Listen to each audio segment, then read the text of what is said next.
Bapak Ibu, sambil menunggu yang lain, kita mulai saja ya. Kita sambil berjalan saja. Dan juga ada beberapa teman-teman kita yang izin untuk melaksanakan kegiatan diskuba ya di Liga Seperti.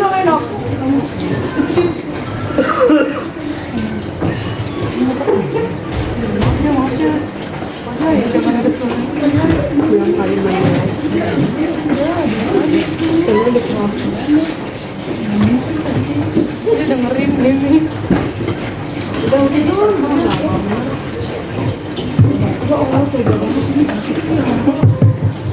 Baik, izin sambil kita mulai saja. Bismillahirrahmanirrahim. Assalamualaikum warahmatullahi wabarakatuh.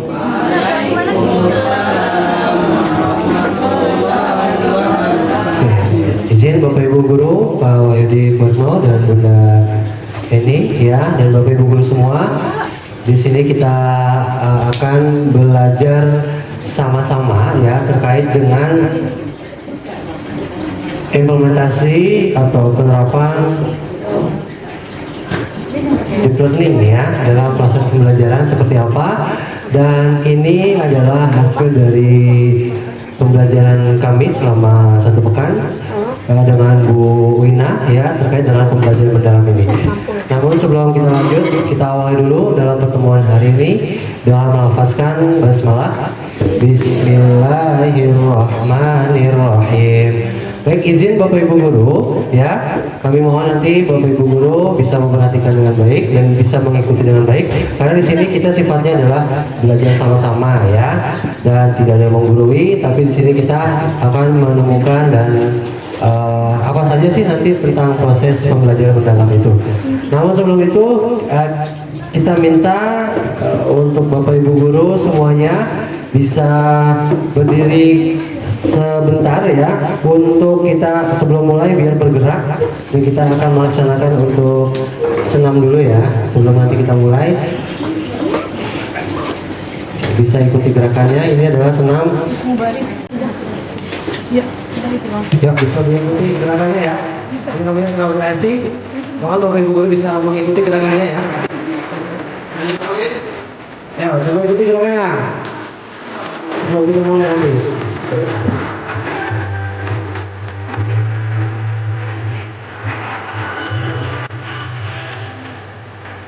Ibu.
Makasih Bapak Ibu Guru, tepuk tangan. Silakan duduk kembali.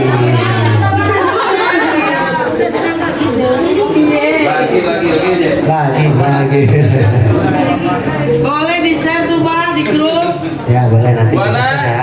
Senam baru. Iya betul. Baik, izin Bapak Ibu, terima kasih atas waktunya. Ya, sengaja ya, kenapa di pembelajaran mendalam ini diawali dengan kegiatan tadi bergerak intinya ya, karena memang dalam pembelajaran mendalam ini dikaitkan dengan dalam kehidupan sehari-hari juga yang pertama. Lalu yang kedua, memang anak-anak itu diminta untuk aktif ya. Kalau mau izin dalam tahun ajaran ini untuk bahasa peserta didik ataupun anak-anak ataupun yang lainnya itu semua diganti sekarang dengan murid ya, karena sekarang Pak Menteri itu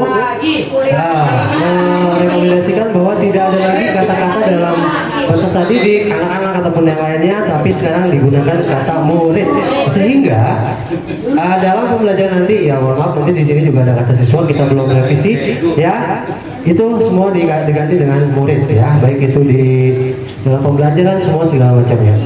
Baik, Bapak Ibu Guru, izin ya minta waktunya sejenak.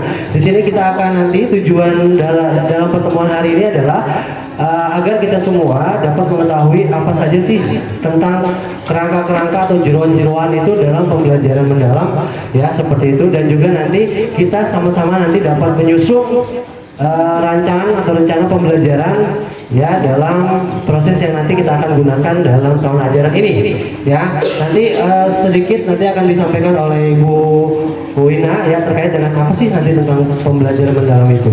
Jadi Bapak Ibu Guru bisa tolong diperhatikan dulu ya terkait dengan pembelajaran tersebut sebelum nanti kita praktek untuk membuat rancangan pembelajarannya. Kepada Ibu Wina disilakan.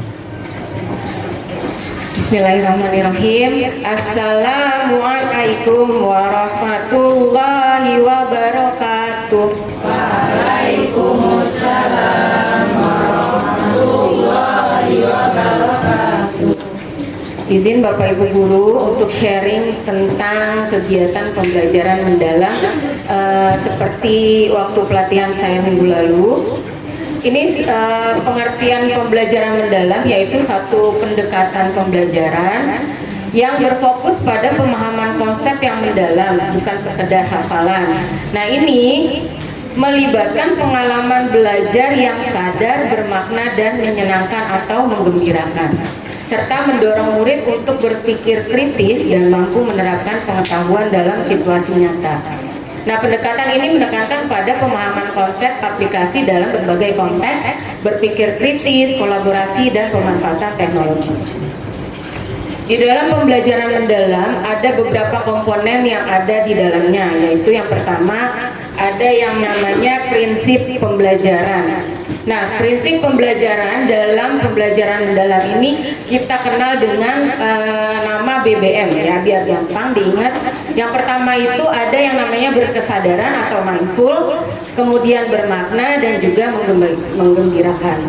Nah, berkesadaran ini maksudnya apa? Siswa memiliki kesadaran diri sebagai pembelajar aktif dan mampu mengatur diri sendiri dalam proses belajar.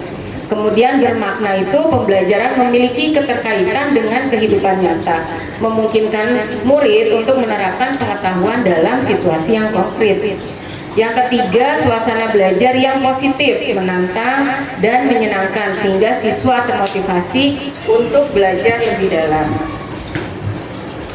Kemudian komponen yang selanjutnya ada yang namanya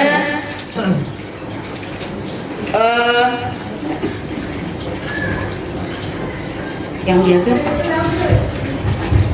Nah, ini komponen yang ada di dalam pembelajaran mendalam. Nah, ini kita lihat di sini ada kerangka pembelajaran, kemudian pengalaman belajar, prinsip pembelajaran, dan juga dimensi profil lulusan. Nah, kerangka pembelajaran di sini ada 4. Ya, ada 4 kerangka pembelajaran, yaitu disingkat dengan sebutan PPLK.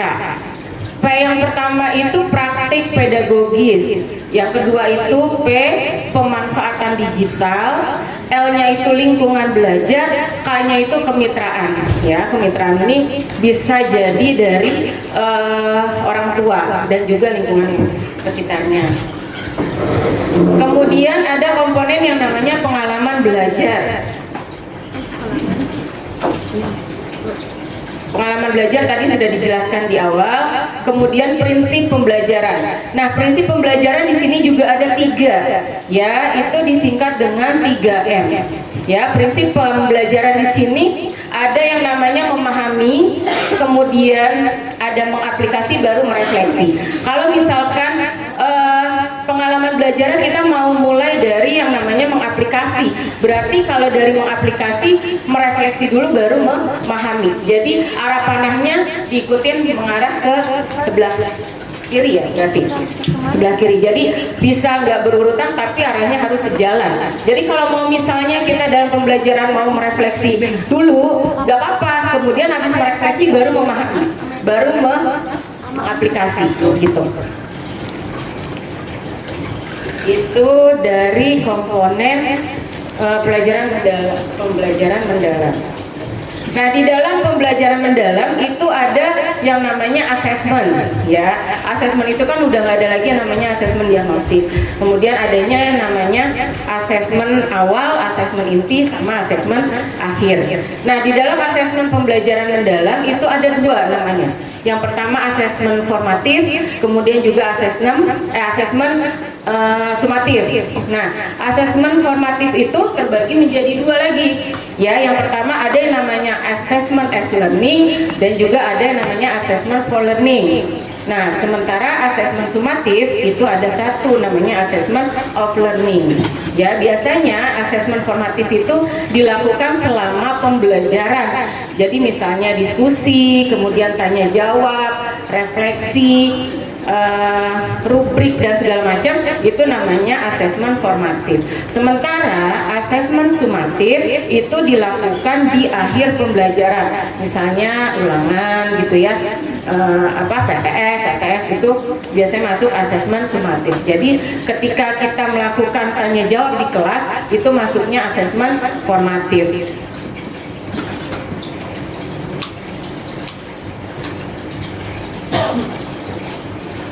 Nah, dalam implementasi pembelajaran mendalam, yang pertama itu guru berperan sebagai fasilitator. Jadi semuanya itu dipusatkan pada murid, yang namanya student center. Jadi nanti ketika pembuatan rencana perancangan pembelajaran atau RPP itu bahasanya udah nggak ada lagi guru di depannya. Ya, jadi diawali dengan kalimat murid. Misalkan kita mau ngajak murid kita itu menyimpulkan. Berarti kalau sebelumnya itu kan bahasanya guru mengajak siswa atau guru meminta siswa untuk menyimpulkan. Nah, sekarang itu di dalam pembelajaran mendalam itu semua berpusat pada murid. Nah, jadi bahasanya nanti dibalik, murid diajak untuk menyimpulkan gitu ya oleh guru. Jadi semuanya awalnya harus murid. Nah, kemudian ada yang namanya pemanfaatan teknologi. Nah, seperti yang kita tahu bahwa gadget atau media sosial itu kan bisa dijadikan sebagai bahan pembelajaran untuk anak-anak. Jadi kita pun sebagai guru atau fasilitator itu harus menyediakan itu untuk kebutuhan anak-anak didik itu, untuk siswa-siswa. Yang ketiga itu ada yang namanya evaluasi yang relevan, dan keempat itu ada yang namanya pemanfaatan teknologi. Nah, mungkin itu saja yang bisa saya sampaikan di dalam kesempatan kali ini. Selebihnya saya serahkan ke Pak Zai.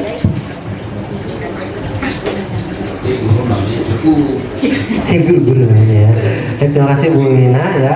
Tadi sekilas saja Bapak Ibu guru ya. Mungkin Bapak Ibu guru juga sudah mendapatkan pengetahuan yang lebih ya, karena juga kan kita juga waktunya kemarin hanya 1 pekan dan disuruh untuk pengimbasan kepada teman-teman semua. Maka untuk sementara ini informasi yang kami terima bisa disampaikan ke Bapak Ibu guru semua, dan Bapak Ibu guru juga pastinya kan sebelumnya sudah mendapatkan referensi tentang pembelajaran mendalam ini atau in-depth learning ini. Nah, namun di dalam pembelajaran in-depth learning ini, nah nanti kita akan menentukan yang pertama akan perencanaan pembelajaran, namanya perencanaan pembelajaran yang sebelumnya itu namanya RPP ya. Nah sekarang diganti tentang perencanaan pembelajaran, tidak usah pakai mendalamnya. Nah isinya apa saja, kerangkanya apa saja sih di dalam RPP atau perencanaan pembelajaran itu? Ada yang pertama adalah identifikasi. Yang pertama ada identifikasi ya.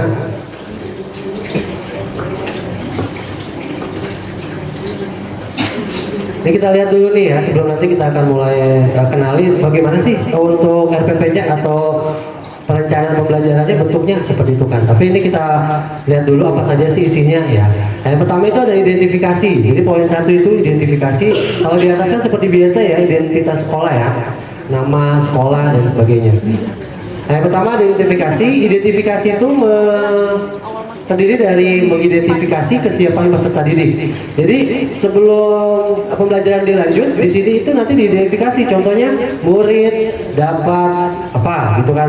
Murid dapat siap dalam melaksanakan proses pembelajaran. Karena kan di sini untuk kesiapan muridnya dilihat. Lalu yang kedua ada poin memahami karakteristik materi pembelajaran. Jadi kita kenali dulu nih materi apa yang nanti kita akan pelajari seperti itu ya. Lalu yang ketiga itu dari identifikasi menentukan dimensi profil lulusan. Tadi yang disampaikan oleh Ibu Wina dalam pembelajaran mendalam itu ada berapa dimensi? Ada berapa dimensi? Ada 8 dimensi lulusan ya. Nah itu harus diterapkan di dalam identifikasi. Nah makanya tadi dijelaskan bahwa di dalam kurikulum itu ya, di dalam implementasi pembelajaran, perencanaan pembelajaran itu harus disertakan dalam dimensi profil lulusan yang nantinya akan ada di perencanaan pembelajaran. Nah itu adalah isi dari identifikasi. Lalu yang kedua adalah desain pembelajaran. Nah di desain pembelajaran itu poin yang kedua, nanti guru harus menentukan, jadi murid itu nanti menentukan capaian pembelajarannya. Nah kita harus kenali dulu capaiannya itu apa yang akan kita capai dalam materi pembelajaran tersebut, seperti itu. Nah dalam capaian pembelajaran tersebut kita masih berpatokan kepada capaian pembelajaran di tahun sebelumnya ya, karena untuk capaian tersebut yang terbaru belum terbit, sehingga kita masih mengacu kepada capaian pembelajaran yang tahun sebelumnya. Lalu yang berikutnya menentukan topik pembelajaran yang kontekstual ya, dan relevan. Nah ini harus ditentukan nih topiknya apa dalam pembelajaran tersebut. Biasanya dalam buku itu kan sudah ada topiknya. Nah nanti juga kan kita amati juga kira-kira topik ini relevan tidak dengan kehidupan sehari-hari, seperti itu ya. Lalu mengintegrasikan lintas disiplin ilmu yang relevan dengan topik. Nah maksudnya seperti apa? Nah ini adalah dikaitkan dengan pembelajaran atau dikaitkan dengan mata pelajaran yang lain. Contoh pembelajaran IPAS tentang planet ya, tata surya. Nah kalau kita kaitkan, kalau kita integrasikan, itu masuknya ke integrasi ke mata pelajaran apa? Kalau tentang planet bisa kita integrasikan ke mata pelajaran agama, bisa agama kan, seperti itu. Misalkan apa ayatnya ataupun apa, seperti itu kan.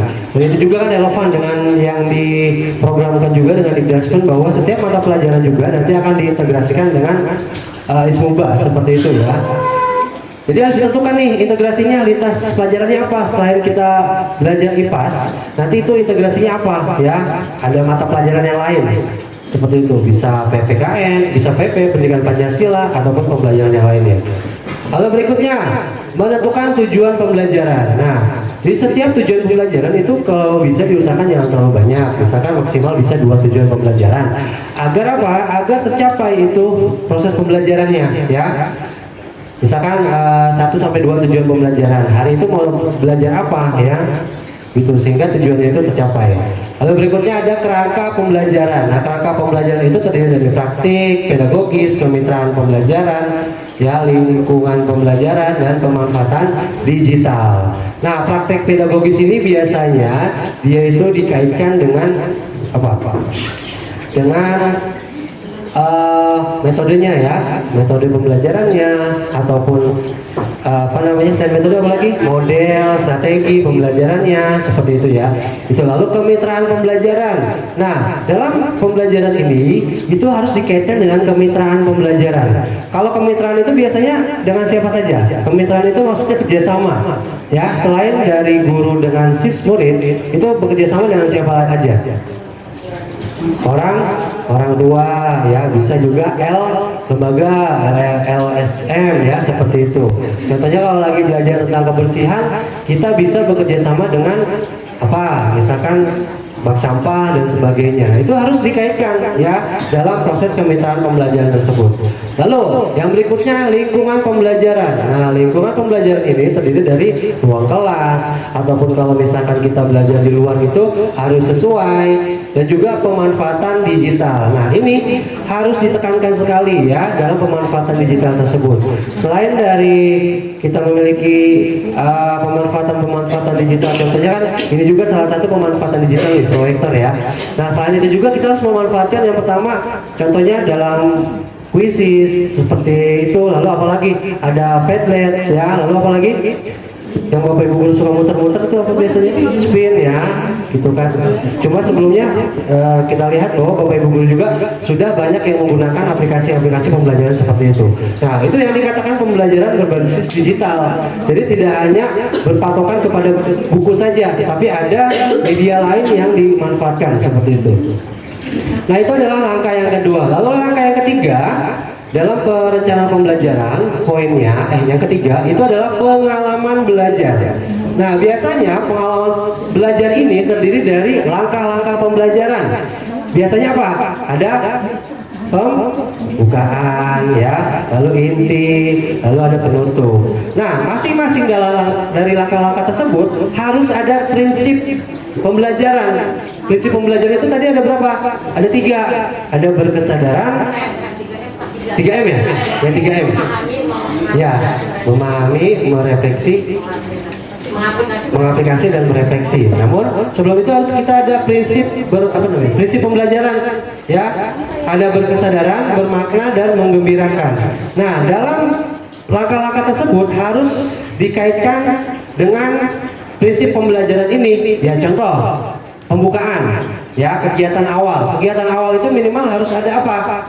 Ada kesadaran, bermakna, atau menggembirakan. Biasanya kegiatan awal itu kita ngapain? Salam, berdoa, apa lagi? Menanyakan ya, persepsi dan sebagainya. Nah, dalam salam, berdoa, dan menanyakan kabar itu ada prinsip apa saja? Berkesadaran kah? Sadar ya, kita nanya. Lalu bermakna tidak? Belum ya, belum bermakna. Bermakna itu contohnya melakukan sesuatu ya, menghasilkan sesuatu. Lalu menggembirakan tidak? Kalau di awal itu biasanya ya, menggembirakan karena kita menanyakan kabar dan sebagainya. Nah, di dalam tadi perencanaan kegiatan awal itu harus dilampirkan berkesadaran dan juga menggembirakan. 2 prinsip ini diterapkan dalam kegiatan inti. Pak, boleh tidak Pak tiga-tiganya? Ya, boleh saja, tetapi kita lihat dulu ya, ada tidak prosesnya seperti itu ya. Kalau memang tiga-tiganya bisa ya silakan. Tapi biasanya itu ada 2, ada 1 ya, seperti itu. Karena nanti juga mempengaruhi dari refleksinya ya. Semakin banyak juga semakin banyak juga refleksinya. Lalu yang berikutnya, merencanakan langkah-langkah kegiatan awal, inti, dan penutup. Nah, ini tadi ya langkah-langkahnya itu. Lalu mendeskripsikan pengalaman belajar, memahami, mengaplikasi, dan juga merefleksi. Nah, tadi kegiatan awal itu biasanya berarti apa? Memahami. Lalu juga mengaplikasi berarti adanya kegiatannya di tengah. Merefleksi biasanya ada kegiatan akhir. Nah, setelah itu semua baru asesmen ya. Nah, asesmen ini dibagi atas 3 tadi yang sudah dijelaskan. Ya, yang pertama ada asesmen pada awal pembelajaran atau yang disebut dengan S learning. Yang pada proses pembelajaran itu for learning, dan pada akhir pembelajaran itu namanya of learning, seperti itu. Makanya asesmen itu dibagi 3 tadi kan, formatif, sumatif. Berarti yang formatif itu tadi adanya di awal sama di tengah-tengah dalam proses pembelajaran. Ya, nah kalau sumatif itu masuknya di akhir pembelajaran atau bisa ulangan harian, ya, PTS, PAS itu termasuk sumatif. Makanya kan kalau kita ulangan itu kan penilaian sumatif akhir semester. Nah itu makanya kenapa disebut sumatif itu ya, bukan penilaian formatif akhir semester, bukan, tapi sumatif. Nah ketika Bapak Ibu guru melakukan LKPD atau di awal menanyakan pemantik soal untuk merangsang siswa untuk berbicara, nah itu adalah termasuk asesmen awal pembelajaran ya, seperti itu. Jadi harus bisa dibedakan ya, mana asesmen awal, mana asesmen akhir, seperti itu. Lalu kalau asesmen proses pembelajaran seperti apa? Yang tadi bisa saja LKPD ya, dan bisa juga peta konsep, misalkan memetakan konsep seperti itu. Jadi banyak sekali macam-macam dari asesmen pembelajaran tersebut, seperti itu. Nah ini adalah yang akan nanti di dalam rencana pembelajaran, ada keempat poin ini, seperti itu. Nah ini berikutnya. Nah mungkin, nah yang tentunya dalam pelaksanaan tersebut harus ada 8 dimensi lulusan, ya, profil lulusan yang nantinya akan dimasukkan ke dalam pembelajaran tersebut ya, seperti itu. Ya,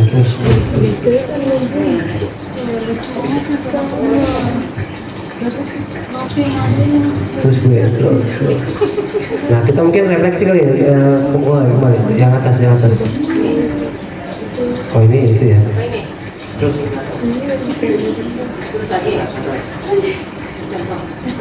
Ini contohnya ini ya, contoh dalam pembuatan instrumen. Ada contoh instrumen nggak?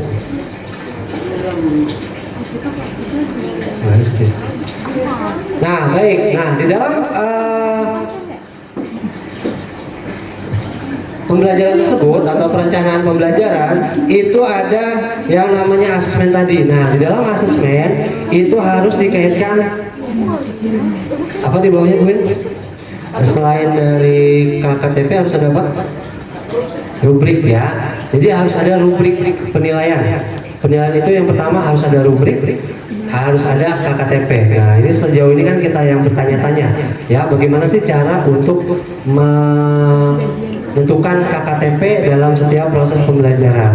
Nah untuk KKTP memang tidak bisa disamakan antara satu materi pembelajaran dengan materi yang lain. Nah, KKTP itu ada dua. Yang pertama KKTP dalam proses pembelajaran yang terkait dengan proses pembelajaran ya, TP-nya. Lalu yang kedua adalah KKTP sekolah. Nah, jadi KKTP kedua ini adalah yang memang harus kita ketahui. Nah, yang pertama KKTP dalam pembelajaran. KKTP dalam pembelajaran pastinya dalam setiap mata pelajaran atau setiap capaian pembelajaran itu berbeda ya. Misal dalam CP tersebut itu KKTP-nya misalkan 70, yang satu lagi 65 dan sebagainya. Jadi berbeda, tidak bisa disamakan. Nah nanti bagaimana caranya nanti ya. Lalu yang kedua ada KKTP sekolah. Nah, KKTP sekolah ini biasanya kan kita tentukan untuk KKM dalam kelulusan, kenaikan kelas dan sebagainya. KKTP dalam sekolah ini biasanya ditentukan dalam yang pertama dikumpulkan dari KKTP kelas 1 sampai dengan kelas 6 ya, seperti itu. Misalkan mata pelajaran IPAS ya, seperti itu dari kelas 1 sampai kelas 6. Pelajaran IPAS kita ambil dari KKTP yang paling terendah. Mana? Berapa KKTP tersebut? Misalkan yang paling terendah itu 65 atau 70. Nah, itu yang nanti yang terendah itu kita gunakan untuk KKTP sekolah. Diambil dari yang paling terendah di kelas 1 sampai dengan kelas 6. Nah, lalu penentuan KKTP dalam pembelajaran itu pastinya tadi dikatakan berbeda-beda. Nah, dalam KKTP itu ada 3. Yang pertama dalam pembelajaran ya, yang pertama kita akan menilai bahwa siswa itu dapat misalkan mampu melaksanakan KKTP apa. Jadi ada 3 nih, mampu, baik, sangat baik, atau cukup atau kurang. Nah seperti itu. Jadi nanti itu semua diprioritaskan oleh guru masing-masing. Karena yang tahu itu kan guru itu sendiri. Tidak bisa ditentukan dari misalkan dari sekolah. Misalkan pelajaran itu dalam proses pembelajaran KKTP-nya 60, tidak bisa. Jadi yang tahu itu adalah guru itu sendiri. Jadi rentannya bisa Bapak Ibu guru tentukan sendiri. Misalkan baik itu berapa rentannya? Ya, misalkan baik dari 60 sampai berapa. Intinya 3 komponen itu ada baik, cukup atau kurang ya, seperti itu. Misalkan baiknya berapa, cukupnya berapa, ininya berapa ya, seperti itu. Nah itu yang tahu Bapak Ibu guru. Jadi itu diserahkan kepada Bapak Ibu guru untuk menentukan KKTP dalam proses pembelajaran. Nah kecuali nanti KKTP dalam sekolah itu baru dari sekolah, nanti sekolah akan menentukan guru kelas 1 sampai kelas 6 memanggil nih berapa KKTP yang paling terendah, seperti itu loh. Apalagi kan juga nanti ada anak-anak yang memang membutuhkan pendampingan khusus dan sebagainya, itu kan pasti kan berbeda ya, seperti itu. Namun di sini untuk KKTP dalam proses pembelajaran itu nanti guru yang akan menentukan sendiri ya dalam proses KKTP tersebut. Namun gambarannya dalam KKTP harus ada 3 aspek tadi ya, cukup, baik, dan kurang ya, seperti itu. Baik, sampai sini ada pertanyaan Bapak Ibu? Kita di sini sambil belajar sama-sama saja ya, seperti itu. Atau mungkin langsung kita lihat dulu aja contoh RPP-nya seperti apa, biar Bapak Ibu guru ada gambaran ya.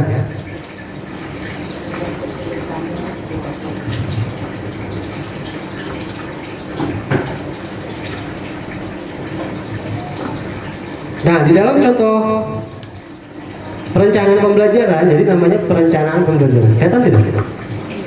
Atau di share ke grup aja ya? Ya Pak, di share Pak. Ya, sambil saya mau share ke grup, mungkin mau ada kata-kata dulu.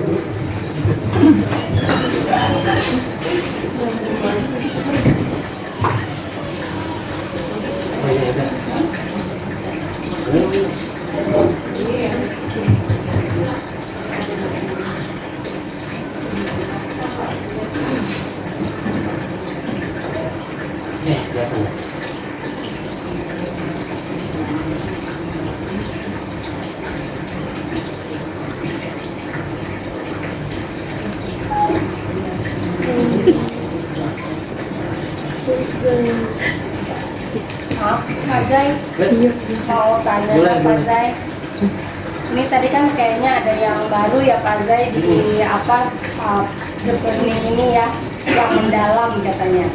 Itu kan ada yang menggunakan digital dalam pembelajaran, gitu ya Pak Zai. Dan ini apakah hanya ditekankan kepada guru saja, gitu ya?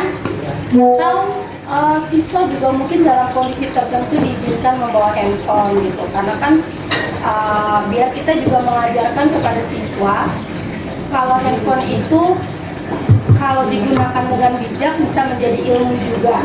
Misalnya dalam kondisi sedang bermain quizzes atau sedang membuat rancangan animasi atau membuat konten ketika pembelajaran, itu kan sebenarnya bagian dari pembelajaran juga. Kalau dalam kondisi seperti itu, apa tetap siswa tidak boleh membawa handphone gitu?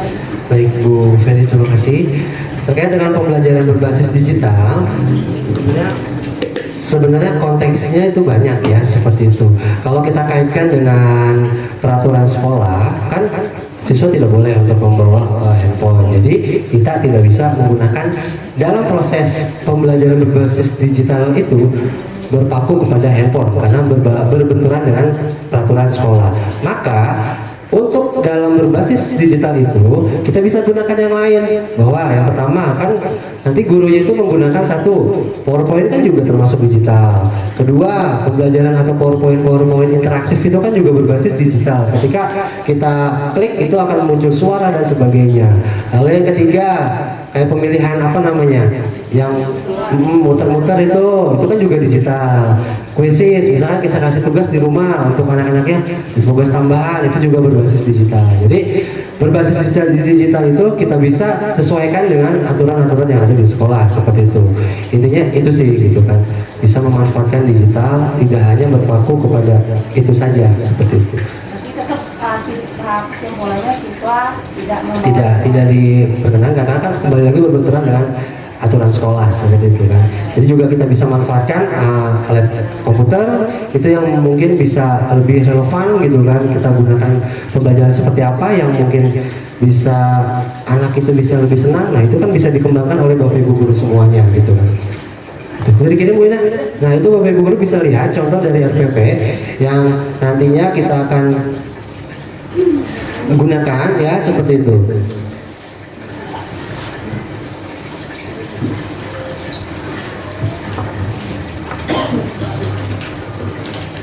Jadi ini kami ambil contoh dari pembelajaran matematika ya, matematika di kelas 1 fase C atau kelas 5 semester ganjil. Yang pertama itu adalah identifikasi. Nah di dalam rancangan pembelajaran itu adalah identifikasi. Tadi kan poinnya adalah mengidentifikasi ya, seperti itu mulai dari peserta didiknya ya. Nah peserta didik di sini. Murid memiliki dasar pemahaman perkalian, pembagian, kelipatan, dan faktor persekutuan. Jadi tentang KPK di sini ya. Nah ini identifikasinya yang pertama nanti Bapak Ibu guru. Jadi kita samakan nih nanti Bapak Ibu guru juga pada saat supervisi yang digunakan adalah RPP seperti ini, seperti itu. Jadi ini nanti RPP yang dikirimkan tadi itu adalah salah satu contoh RPP yang nanti akan digunakan ya. Identifikasi ini peserta didik. Jadi murid memiliki dasar pemahaman perkalian, pembagian, kelipatan, dan faktor persekutuan. Jadi lihat dari CP-nya tadi ya. Lalu materi pembelajaran, materinya tentang apa?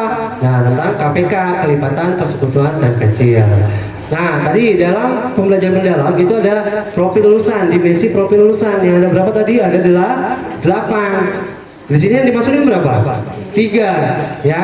Nah jadi dalam proses pemasukan profil lulusan ini disesuaikan dengan materi yang kita ajarkan seperti itu. Pak boleh tidak semuanya? Boleh ya? Boleh. Tapi berpengaruh kepada rubi penilaian. Semakin banyak dimensi profil lulusan yang digunakan, maka poin-poin rubrik penilaian itu akan lebih banyak ya, seperti itu sesuai dengan dimensi yang diterapkan itu. Jadi sini yang digunakan adalah penalaran kritis. Kalau KPK itu kan menggunakan penalaran, betul ya. Lalu juga kolaborasi, nanti kan dia akan berkolaborasi dengan teman-temannya.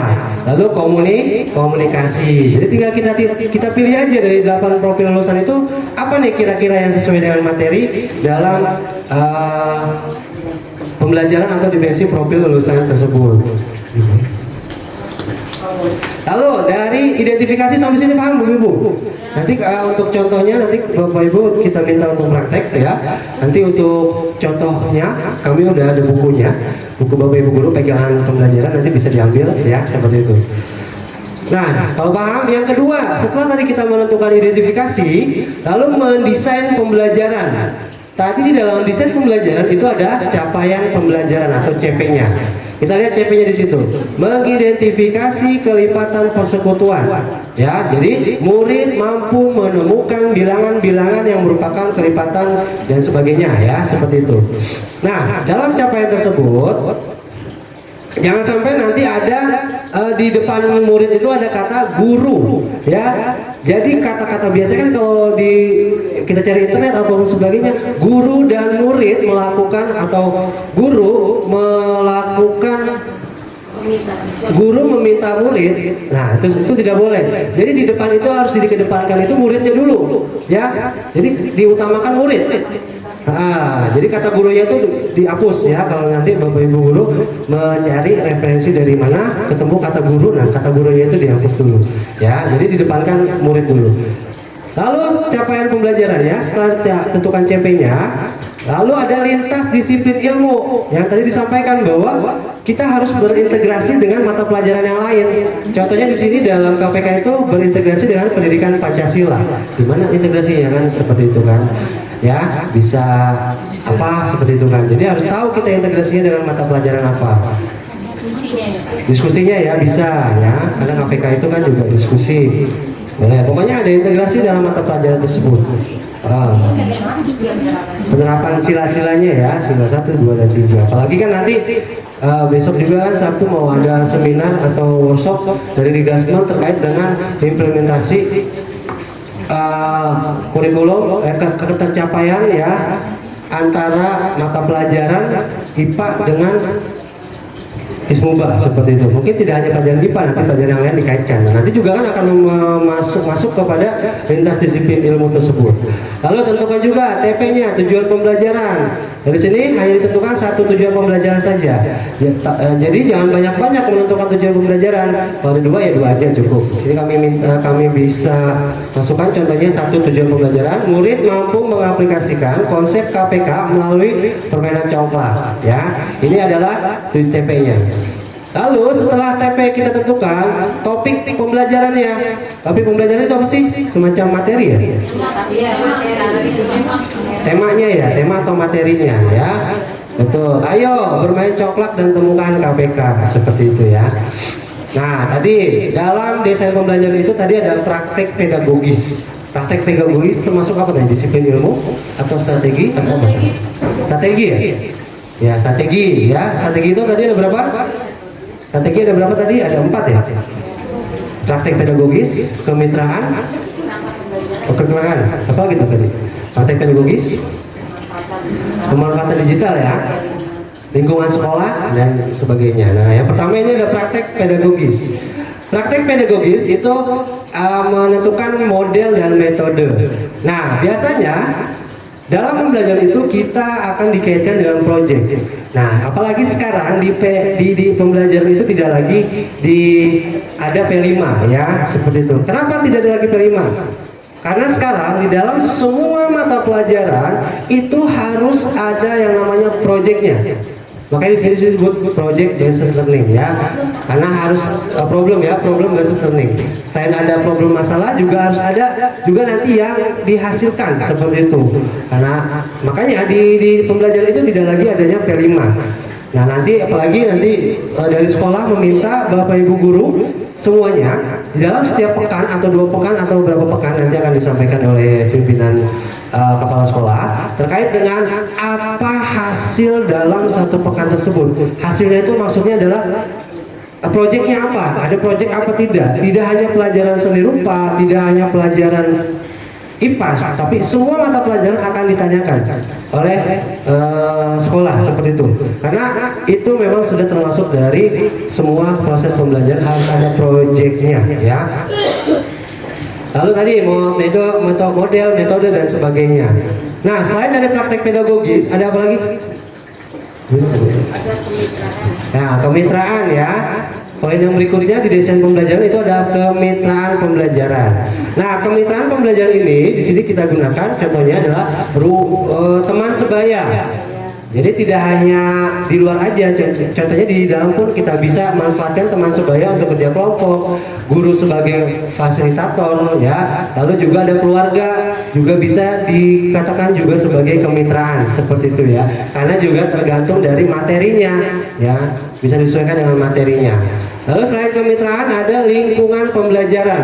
Nah, lingkungan pembelajaran ini terdiri dari ruang fisik, ruang virtual, budaya belajar seperti itu. Ruang fisik itu ada di kelas ya. Ruang virtual itu bisa menggunakan menonton video YouTube ataupun yang lainnya Padlet ya, seperti itu.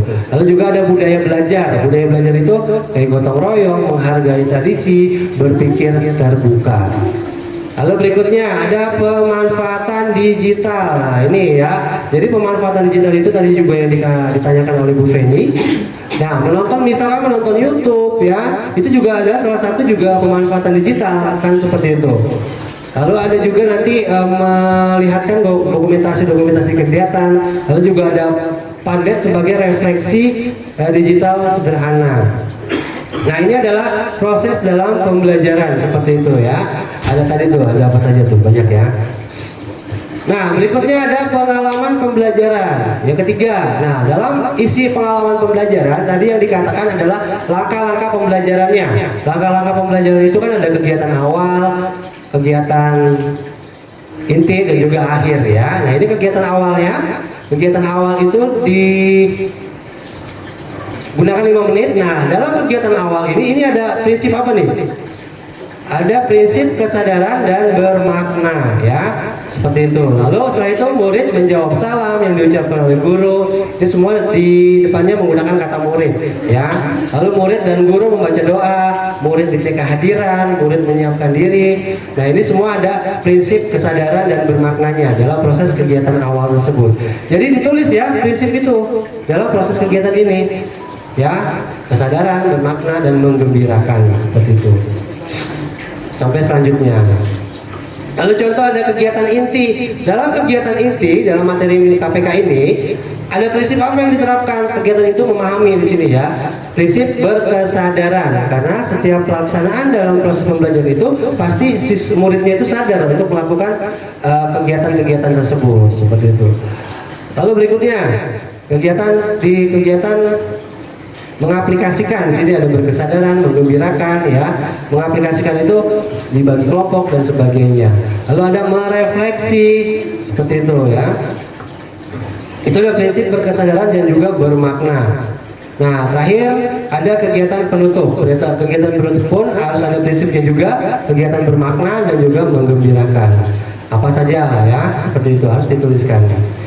Lalu terakhir di situ ada proses asesmen pembelajaran. Nah, asesmen pembelajaran itu tadi dibagi dua. Ada asesmen awal ya, proses pembelajaran ya, dan juga akhir.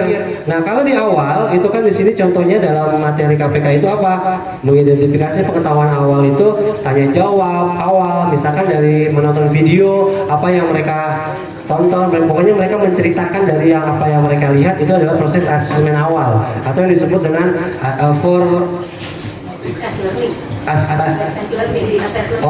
assessment learning ya, itu di awal. Lalu yang berikutnya proses asesmen proses ya, meningkatkan kemampuan kelipatan KPK. Di sini Bapak Ibu guru mengobservasi nih siapa muridnya yang aktif, siapa muridnya yang diam saja ya. Nah, itu adalah proses pengamatan.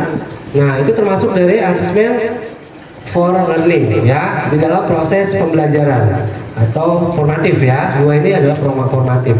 Lalu terakhir ada asesmen akhir. Nah, asesmen akhir ini yang disebut dengan asesmen of learning ya. Contohnya Bapak Ibu guru memberikan soal-soal begitu kan. Nah, soal-soal itu tidak harus pilihan ganda, tidak harus pilihan ganda kompleks, tidak harus menjodohkan. Jadi Bapak Ibu guru juga dalam proses pembelajaran bisa ditentukan sesuai dengan kebutuhan Bapak Ibu guru semua ya, begitu. Nah, setelah itu semua nanti ada mengetahui kepala sekolah dan juga guru siapa yang mengajarnya. Lalu juga ada lampiran rubriknya. Contohnya rubriknya seperti apa? Nah, Bapak Ibu bisa lihat contoh rubriknya yang sudah dikirimkan seperti ini. Ada contohnya rubriknya situ. Ini contoh soal-soalnya ya, soal-soal asesmen. Bisa di bawah. Ini LKPD. Jadi setiap kegiatan itu harus ada LKPD-nya juga ya. Jadi nanti untuk LKPD-nya juga ditaruh di sini di rancangan pembelajaran seperti itu ya. Nah, ini adalah rubrik. Tapi di sini rubrik yang dinilai adalah rubrik penilaian sikapnya. Tidak apa-apa. Jadi kita berfokus juga tidak hanya dari materinya, kita juga mengamati sikap-sikap dari anak-anak tersebut. Nah, di dalam rubrik itu ada dimensi profil lulusan.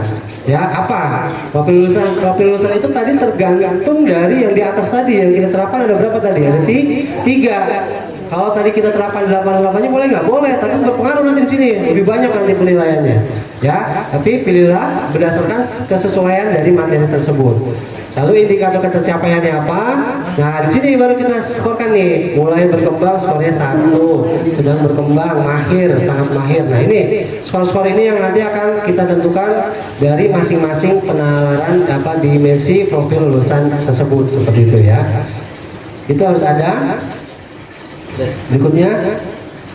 Nah, ini ada instrumen penilaian sikap juga. Nah, ini dari penalaran kritis, kolaborasi, dan komunikasi. Dari ketiga dimensi tadi yang kita pilih ya. Jadi skornya ini 1 sampai 4. Sampai 4 nanti kita akumulasikan ada berapa skornya. Seperti itu. Nah, itu yang menentukan, yang tahu siapa? Nah, Bapak Ibu guru semua ya. Silakan Bapak Ibu guru menentukan untuk penskoran itu sendiri. Seperti itu. Boleh Ibu.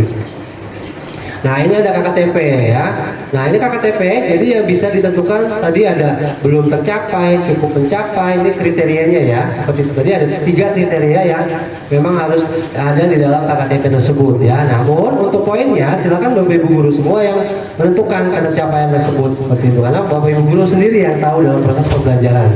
Ya, ini adalah contoh saja seperti itu. Lanjut. Dan sebagainya. Nah, ini ada instrumen penilaiannya ya. Jadi skor sama, kerjasama kelompok, komunikasi. Jadi ini harus ada ya di dalam proses pembelajaran tersebut, aspek yang diamati dan indikator-indikatornya apa saja seperti itu ya. Jadi bisa diambil contohnya juga atau bisa Bapak Ibu guru mengambil contoh yang lain dari indikator atau asesmen tersebut seperti itu. Ya, ada rubrik penilaian sikap juga sama ya. Jadi selain tadi pengetahuan, sikap pun kita nilai di sini ya. Karena tadi juga kan tidak ada untuk untuk P5-nya juga, maka di sini untuk sikapnya pun kita amati seperti itu. Oke, berikutnya. Baik, intinya sih poin-poinnya itu sih ya dalam penyerapan atau kerangka dalam proses pembuatan perencanaan pembelajaran. Baik, sampai sini Bapak Ibu ada yang tanya untuk proses perencanaan pembelajaran? Karena nanti akan kita gunakan untuk rencana pembelajaran ini semua sama seperti ini. Intinya ada 3 kerangka tadi. Yang pertama apa? Ada ada 4 ya, ada 4 kerangkanya membuat perencanaan pembelajaran. Yang pertama identifikasi. Yang kedua Desain pembelajaran. Yang kedua desain pembelajaran. Yang ketiga pengalaman belajar. Yang keempat asesmen. Nah, dalam keempat kerangka itu harus ada yang pertama rubrik. Lalu yang kedua KKTP. Nah, nanti bentuk latihan LKPD dan semua segala macamnya dimasukkan ke dalam rancangan pembelajaran tersebut seperti itu. Ini nggak banyak juga ya seperti ini. Ini baru 1 TP kan tujuan pembelajaran. Ya nanti tujuan pembelajaran lagi itu makin banyak. Jadi kalau bisa Bapak Ibu guru menyicil 1 TP 1 rancangan pembelajaran. Sampai sini ada yang mau tanyakan? Kalau enggak kita langsung praktek. Nanti akan kami bagikan untuk bukunya. Ya silakan Pak Dede.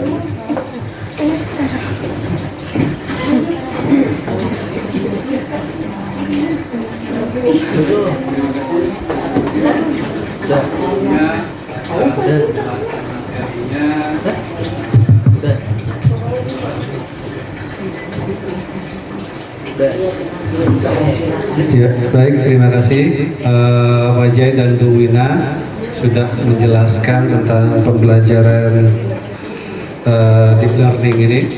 Ini sangat membantu kami yang mungkin sedang menghadapi PPG ya. Ini sangat membantu. Cuman ada beberapa pertanyaan yang ingin saya mungkin share aja di sini mengenai capaian pembelajaran dan juga tujuan pembelajaran. Itu apakah hanya satu saja atau bisa lebih dari satu? Lalu yang kedua, ini masalah alokasi waktu. Di atas tertulis alokasi waktunya 2 kali 35 menit. Sementara di kegiatan di langkah-langkah pembelajarannya hanya 35 menit. Pendahuluan 5 menit, terus kegiatan inti 25 dan penutup 5 menit. Mungkin bisa dijelaskan. Baik, terima kasih Pak Deden. Izin menjawab Bapak Ibu guru.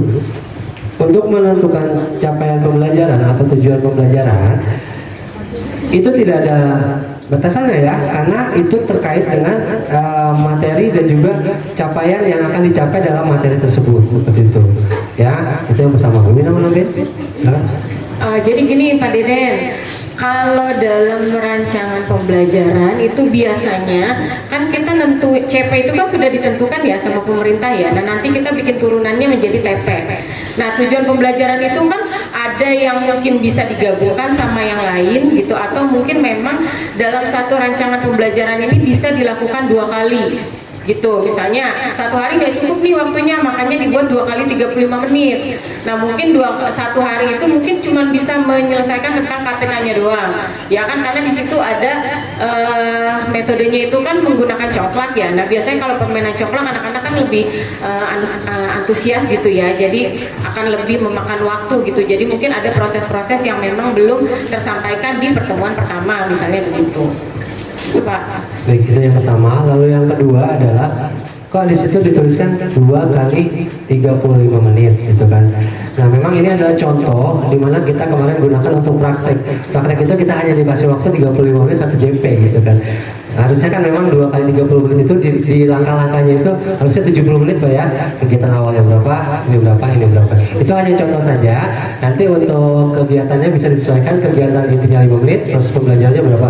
Intinya 2 kali pertemuan. Karena kan kita itu dalam proses pembelajaran itu kan 2 kali 30 menit atau kurang lebih 70 menit ya. Seperti itu. Nah, Pak, kalau misalkan 1 JP aja gimana Pak? Karena di pembelajaran hanya kita cuma dapat 1 JP aja. Nah, 1 JP itu tinggal disesuaikan aja seperti itu, ya. Ya, silakan Bu Wati.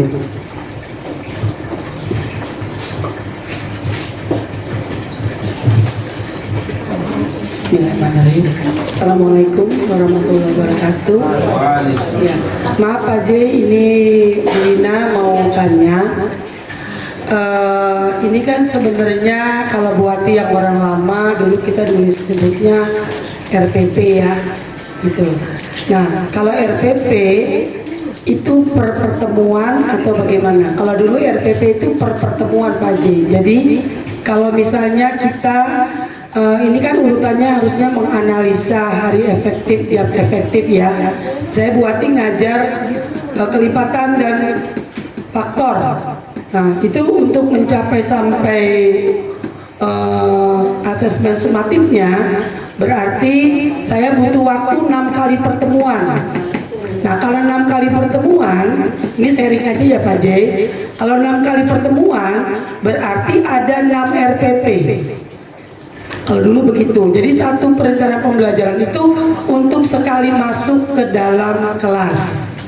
Gitu. Jadi kalau di situ dialokasikan 2 kali 35 menit, berarti di dalam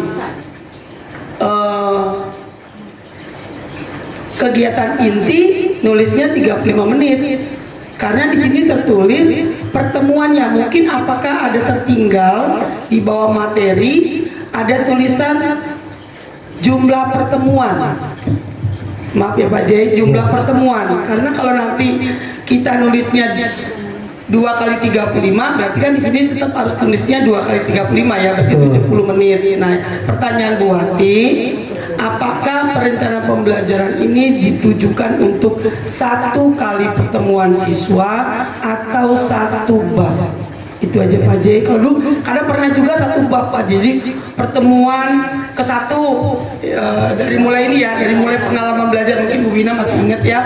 Jadi pengalaman belajarnya di bawahnya tulis pertemuan ke-1, langkahnya sama ABCD-nya. Ntar pertemuan kedua ABCD, pertemuan ketiga. Nah, cuman di atasnya di bawahnya materi, di situ ada tertulis berapa kali pertemuan. Jadi pertanyaan buat diulang, perencanaan pembelajaran ini untuk 1 kali pertemuan atau 1 bab untuk menuju asesmen sumatif. Itu saja. Terima kasih. Baik, terima kasih Bu Wati. Izin jawab ya. Untuk rencana pembelajaran ini itu ditujukan untuk 1 kali pertemuan, tidak untuk 1 bab.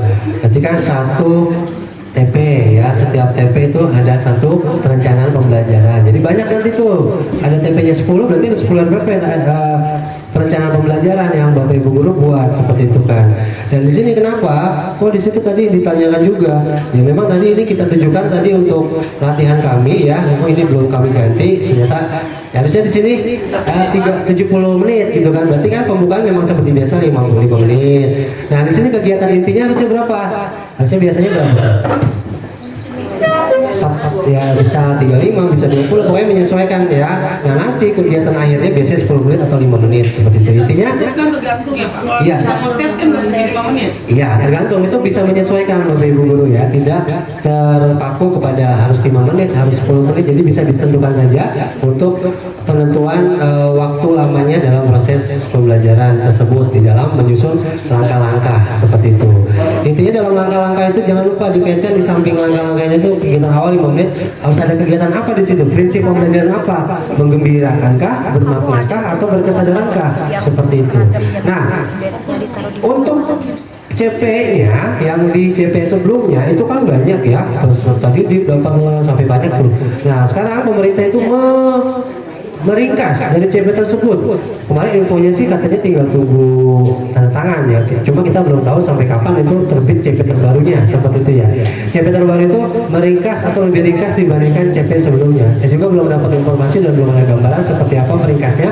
Intinya adalah dalam proses pembelajaran ini siswa tidak boleh lagi terlalu berdiam diri ataupun pokoknya yang lebih aktif itu gurunya dan sebagainya ya. Jadi diminta ini murid lebih banyak aktif dalam proses pembelajaran.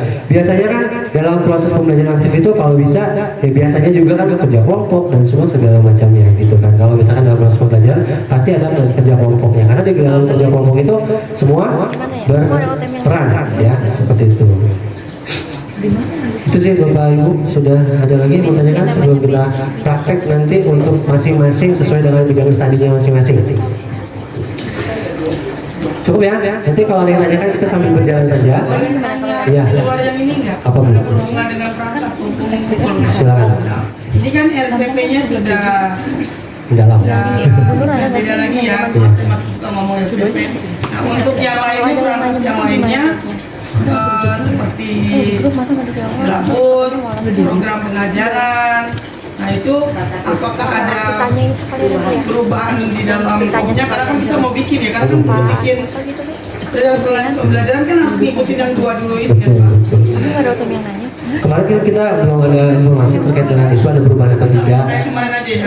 Informasinya kalau belum ada informasi berarti masih sama gitu kan, karena kan memang kemarin kita difokuskan di pembuatan ini, berarti kan ini juga akan berkaitan dengan pembelajaran yang di kelas gitu kan. Intinya pembelajaran di kelas itu lebih bermakna, lebih menggembirakan seperti itu. Kayak tadi kan kita di awal senam-senam, jadi kita lebih banyak menggembirakan lah, diskusi semua segala macam, jadi murid yang lebih banyak aktif, jangan sampai nanti gurunya yang monoton ya kan, seperti itu. Padahal kenyataannya juga memang ada ya, tapi diusahakan itu dikurangin agar semua pembelajaran itu lebih mendalam dalam arti lebih kena gitu kan, lebih kena pembelajarannya, terutama materinya seperti itu. Ya silakan. Padahal ini kalau dilihat dari RPP baru, ini kayak tematik sebenarnya Pak, balik lagi. Cuman kata-katanya Iya. Nah kalau dan ini basicnya adalah diskusi gitu ya Pak. Terus menemukan secara bersama-sama gitu ya Pak. Berarti fungsinya kalau dengan sekarang yang cuman Ya, itu disesuaikan. nggak ini ya, nggak connect, apa nanti waktunya kita rubah lagi berkelompok. Karena kalau dari sini ada kaitan belajarnya, mendiskusikan, terus menemukan secara bersama-sama gitu kan, merasa. Ya, tadi kan ada ruang lingkup pembelajaran. Nah, ruang lingkup pembelajaran itu kan terdiri dari suasana kelas, semua segala macamnya. Nah, itu semua Bapak Ibu guru yang mendesain dan menyesuaikan. Kalau misalkan kelasnya nggak cukup, berarti jangan seperti itu. Cari model yang lain dengan menyesuaikan metode yang kita punya kan, seperti itu. Jadi semua dikembalikan lagi dengan kemampuan dan kecapaian Bapak Ibu guru semua, seperti itu kan, tidak juga memberatkan, tidak juga memaksakan, seperti itu ya. Intinya satu sih sebenarnya, yang murid itu bisa kena pembelajarannya, tetapi dia itu bisa senang, seperti itu, bisa sama-sama aktif dalam proses pembelajaran. Tapi biasanya kan yang proses pembelajaran yang aktif itu kan anak-anak yang bermain peran, kerja kelompok, semua segala macamnya, yang itu yang memicu pembelajaran yang aktif, seperti itu kan. Walaupun ya selain itu banyak ya metode-metode yang lainnya, tapi kebanyakan yang digunakan itu. Ini kayak balik lagi, kalau dulu kan kan CBSA cara Iya. belajar, harusnya CBS.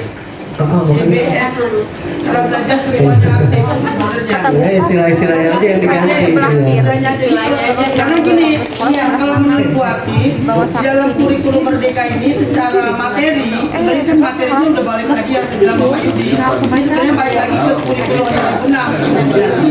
Terus Pak J, mau nanya aja, karena ini kan kita yang suka susah ini kalau lagi kerja kelompok, kalau masih ada meja panjang, kursi panjang, kalau misalnya mejanya sudah yang di kelas 4 kan waktu itu masih ada, sekarang udah nggak ada. Nah itu kan kalau kita mau geser-geser posisi kursi, itu kan tergantung kebutuhan kita. Dan pada saat misalnya pagi-pagi gurunya bikin kelompok, saya lagi nggak mau kelompok, ya kembali lagi ke posisi awal. Jadi bukannya di setting harus kelompok terus, sementara kan nggak dibutuhkan kelompok. Maksudnya nerusin omongannya Bu Feni. Jadi maksudnya mohon kan teman-teman masih tadi langsung di setting kelompok. Padahal sebenarnya kebutuhan saya sebagai guru matematika sudah kelompok, makanya akan saya acak-acak. Berarti di sini harus disampaikan dulu merubah kelas itu sesuai dengan kebutuhan guru saat itu. Jadi jangan sampai oleh wali kelasnya udah disetting kelompok bentuk gitu ya. Nah, sebenarnya ada guru saya lagi nggak butuh kelompok, sebenarnya anak sudah terbentuk secara kelompok. Terima kasih Bu Wati ya atas masukannya. Ya betul yang dikatakannya bahwa memang setiap guru itu kebutuhannya berbeda-beda, ataupun setiap materi nggak semuanya berkelompok. Kadang-kadang ada materi yang apa seperti itu kan. Jadi kita sepakati bahwa untuk penentuan dalam proses apa namanya ya bangku ataupun kursi itu ya disesuaikan dengan kelompoknya masing-masing, ya tidak mesti harus langsung disetting kelompok. Jadi tetap disesuaikan dengan kondisi Bapak Ibu guru semuanya ya, seperti itu yang bisa dikatakan. Lalu juga ya terkait dengan kelompok nih, ini Bapak Ibu guru juga udah membuat kesepakatan kelas kan? Udah ya. Nah dalam kesepakatan kelas biasanya kan ada anak yang biasanya kita menentukan kelompok juga ya. Nah kelompok itu kita sepakati nih, kelompoknya mau terus sampai akhir sampai kelompok apa atau mau beda lagi kelompoknya. Kadang juga ada problemik tuh ya antara kelompok itu. Iya kelompok belajar. Disepakati aja atau disesuaikan dengan kebutuhan? Disesuaikan aja ya. Jadi nanti silakan disepakati aja dengan para masing-masing bahwa untuk kelompok itu bisa disesuaikan saja. Baik, Bapak Ibu Guru, kami minta untuk coba Bapak Ibu Guru bisa praktekkan, masih ada waktu 1 jam karena memang agenda kita sampai jam 3. Nanti kita minta Bapak Ibu Guru untuk mencoba sesuai dengan contoh tadi. Bapak Ibu Guru coba membuat gitu kan untuk proses pembelajaran gitu kan. Tentunya misalkan Bapak Ibu Guru hari Senin ada pembelajaran nih, pelajaran PP. Nanti saya juga pasti membuat juga kan, nanti Bu Ina juga membuat gitu kan. Kita semua akan membuat ya. Jadi bagaimana tuh langkah-langkahnya dan sebagainya ya, seperti itu sesuai dengan contoh itu. Bisa Bapak Ibu Guru kita mulai? Bisa ya? Nanti silakan boleh diskusi sama teman-teman paralelnya, boleh diskusi sama teman sesuai dengan bidangnya ya, seperti itu disesuaikan saja. Dan Bapak Ibu Guru di depan ada contoh buku yang pegangan Bapak Ibu Guru, silakan nanti diambil. Mungkin saya ini ya, panggil aja kali ya. Guru kelas 1. Jadi ini ada dua buku ya. Yang pertama itu buku materinya, yang kedua adalah buku untuk latihan-latihan soalnya ya, seperti itu.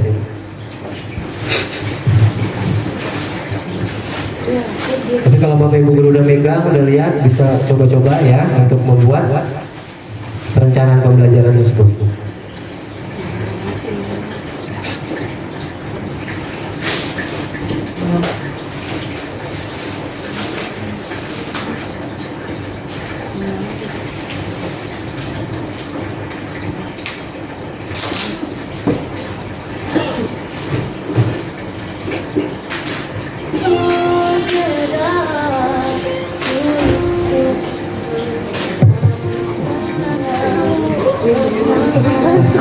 Bukan kamu sih.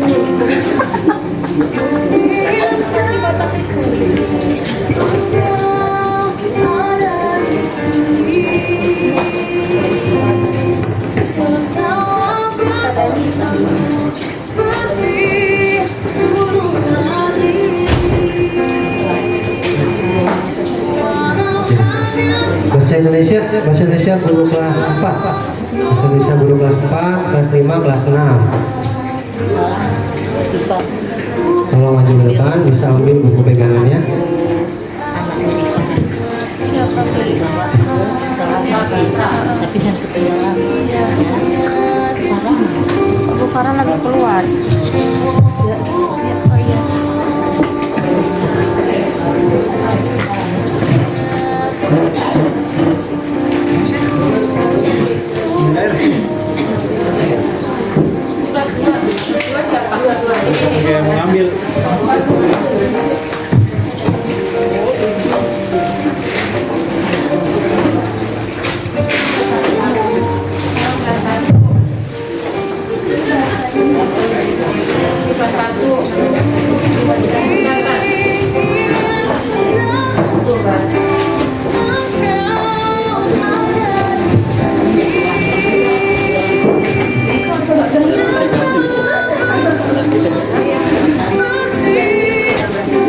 Bahasa Indonesia kelas 5.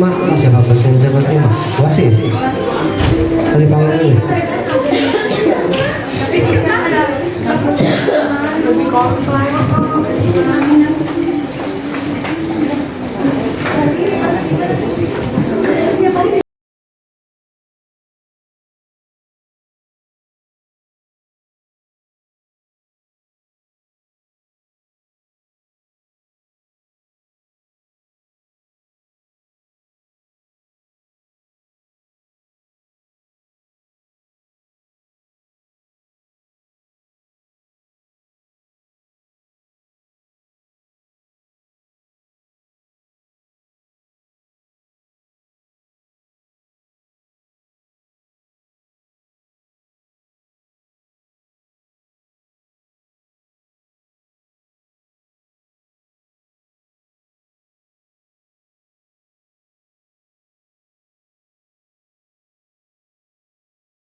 Aku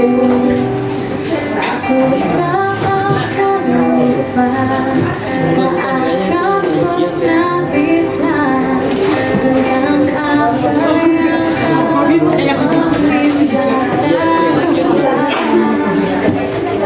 Sampai tanpa hal di sini, kau tetap menanti mimpinya tidak diri. Jika memang dirimu busuk,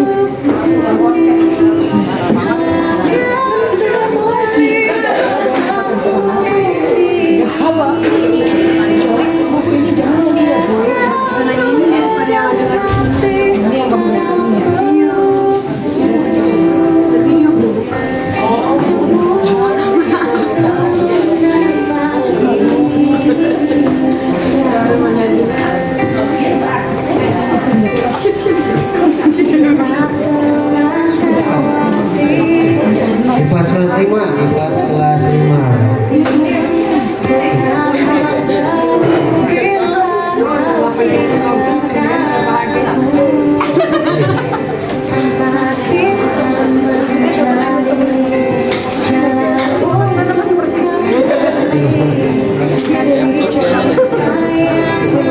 IPAS kelas 5 coba. IPAS kelas 5.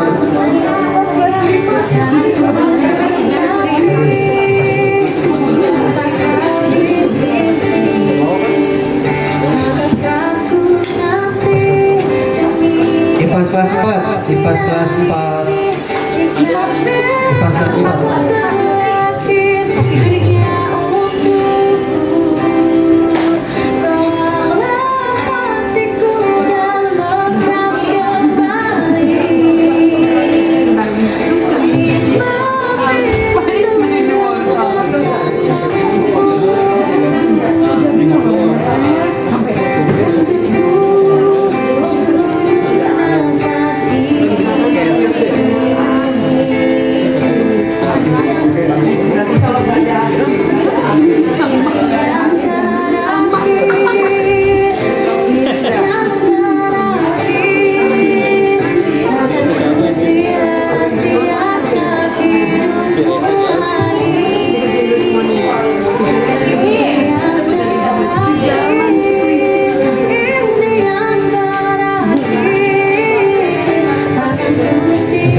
PP kelas 2.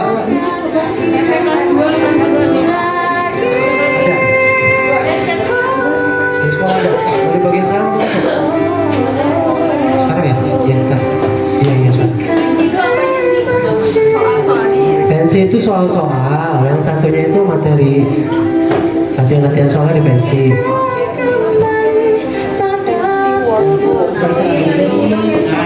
Pensi itu masih kelas 5-nya kan? Bahasa Indonesia dong. Ibu Inpas ada. Itu apa kamu ke pensi?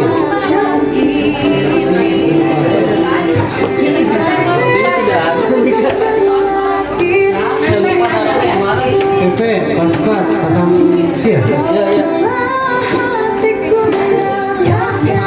Kayaknya di kelas saya deh, di Made.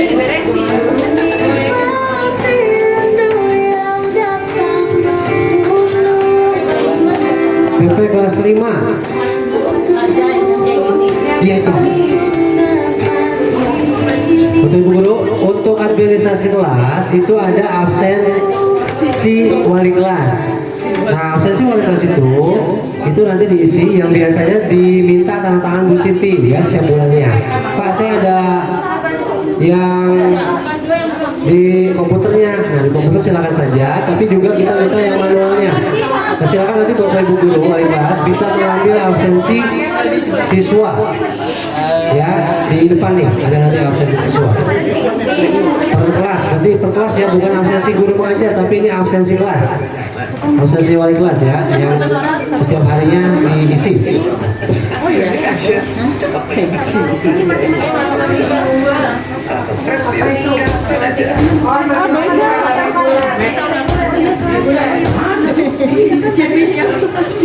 salah. PJOK kelas 56. Katanya belum ada. Katanya belum ada.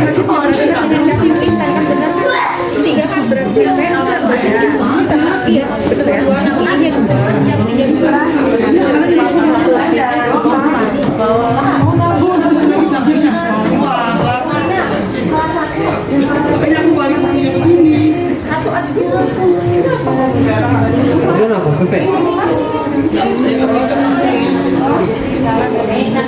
Mana Pak Jen? Untuk PJOK satu buku aja, tapi kurang satu buku yang pas. Belum ada di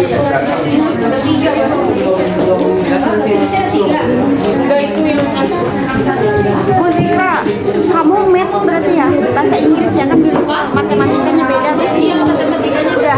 Belum.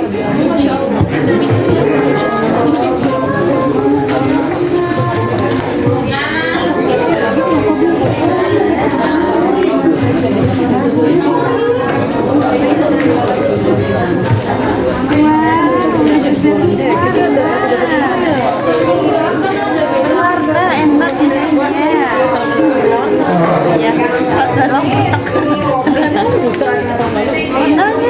PP kelas 5. Wina, ini 1 tahun ya? PP kelas 5 Bu Aul ya? Semester 2 semester. Udah ya, udah ya, ambil ya.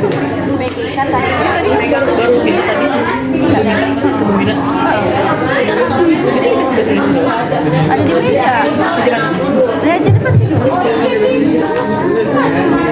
ABK, tarik garis, ABC, isian. Nah, ini ya.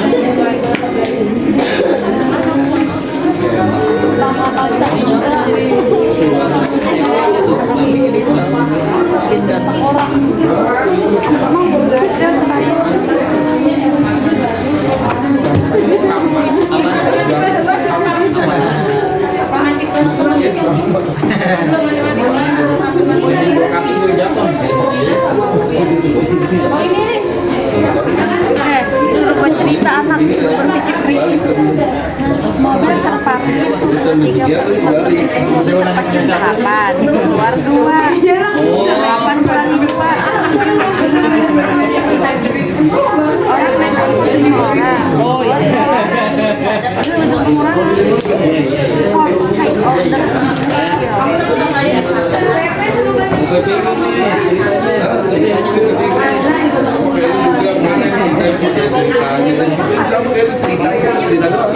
Bang, lu masih ingat fakta integritas? kan cerita aja. Kalau ceritanya enggak ada. Bakal apaan? Tahu gue kagak ada masa ya? Ada orang kasih waktu itu. Gue kasih dulu baru kata lo ngomong itu beda. Gue dapat aja dari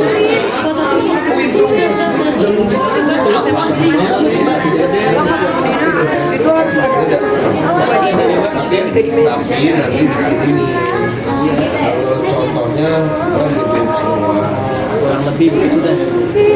bedanya paling penyampaian Nama materai situ pak sekarang paling juga sebulan Gocap. Kalau udah meter 15.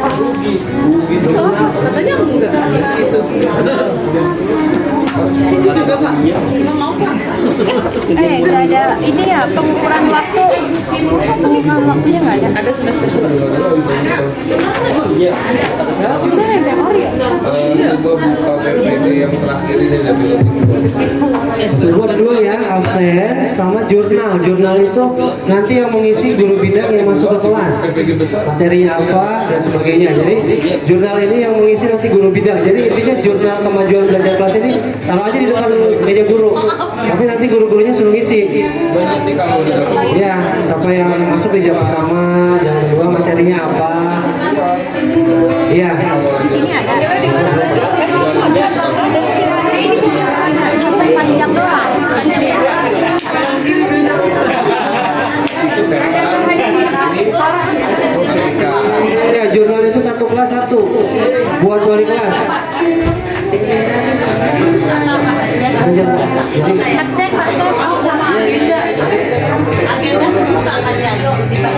belum.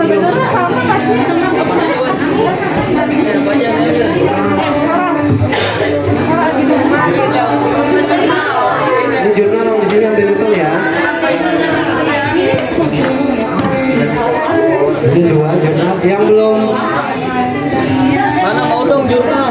Bapak Ibu nanti yang kurang atau yang belum bukunya nanti akan kami berikan penuhnya.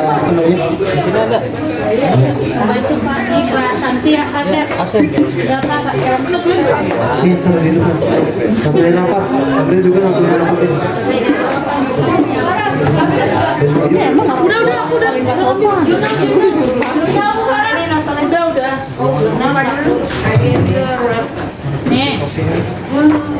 kasih Bu Devi. Baik Bapak Ibu Guru, ya sambil Bapak Ibu Guru nanti berjalan untuk membuat rancangan rencana pembelajaran, ya nanti bisa lihat di CP-nya ataupun nanti ya ambil aja satu. Agenda semuanya dapat untuk tahun ini semuanya dikasih. Ya ambilnya satu jangan lebih nanti kurang. Baik untuk materi ini ada pertanyaan tidak? Cukup ya nanti kalau ada pertanyaan sambil berjalan aja ya.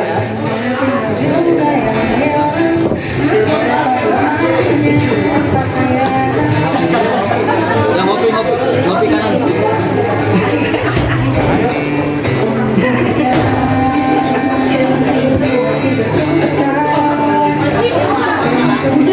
Baik Bapak Ibu Guru, terima kasih untuk pertemuan hari ini. Kami ucapkan terima kasih kepada Bapak Ibu Guru atas waktunya. Mudah-mudahan untuk informasi berikutnya besok kita ada pertemuan pada Jumat ya terkait dengan informasi pembelajaran persiapan di pekan ke depan ketika mulai pembelajaran kalian.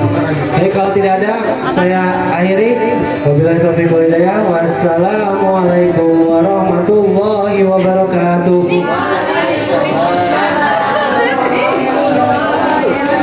Terima kasih untuk informasi berikutnya akan disampaikan besok ya.